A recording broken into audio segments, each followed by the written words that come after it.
Ready to move in premium triplex villas at Bachupally APR projects. ఎన్నికల సమయం దగ్గర పడుతున్న కొద్దీ ఏపీలో రాజకీయం వేడెక్కుతోంది.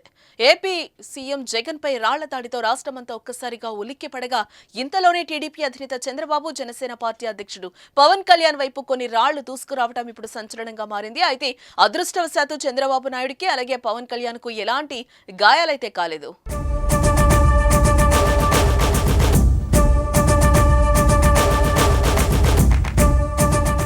ఎన్నికల ప్రచారంలో భాగంగా ఆదివారం చంద్రబాబు విశాఖలోని గాజువాకలో పర్యటించారు.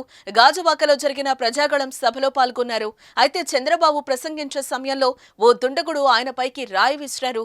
చంద్రబాబు ఉన్న ప్రజాగళం వాహనం వెనుక వైపు నుంచి ఆగంతకుడు రాయి విసిరాడు.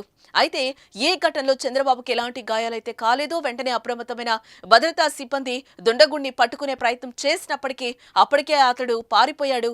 ఈ నేపథ్యంలో రాయి విసిరిన వ్యక్తి కోసం పోలీసులు గాలిస్తున్నట్లుగా తెలుస్తోంది. తనపైకి రాయి విసురటంపై చంద్రబాబు తీవ్ర ఆగ్రహంతో ఊగిపోయారు.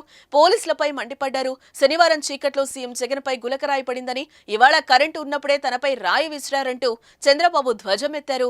తెనాలిలో పవన్ కళ్యాణ్ మీద కూడా రాళ్లు వేశారన్న చంద్రబాబు దీని వెనుక గంజాయి బ్యాచ్, బ్లేడ్ బ్యాచ్ హస్తం ఉన్నట్లుగా ఆరోపించారు. క్లైమోర్ మైన్స్ కే భయపడని వ్యక్తిని రాళ్లకు భయపడతానా అని చంద్రబాబు వ్యాఖ్యానించారు. రాళ్ల దాడులు జరుగుతుంటే పోలీసులు, నిఘా వర్గాలు ఏం చేస్తున్నాయని ప్రశ్నించారు.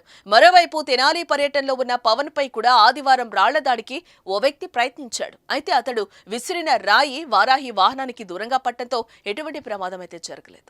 ఈ రోజు నేను చూశాను 2 సంఘటనలు. నిన్న ముఖ్యమంత్రి పైన దాడి చేస్తే రాయి పడితే అది కూడా చీకట్లో గులకరాయి. అర్థమైన తమ్ముడు, చీకట్లో గులకరాయి. ఇప్పుడు పడింది ఎలుగులో రాయి. అవునా కాదా? అవునంటే చెప్పండి మీరందరూ. కరెంటు ముఖ్యమంత్రి పోతా ఉంటే కరెంట్ ఉండదా? ఏంటి డ్రామా? ఎవడికి నేర్పిస్తావు డ్రామా? 14 ఏళ్లు ముఖ్యమంత్రిగా చేశా.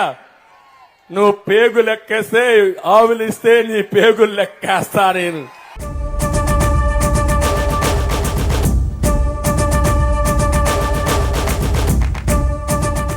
సుమన్ టీవీలో మీ పర్సనల్ అండ్ బిజినెస్ ప్రమోషన్స్ కోసం కింది నెంబర్కి కాంటాక్ట్ చేయండి.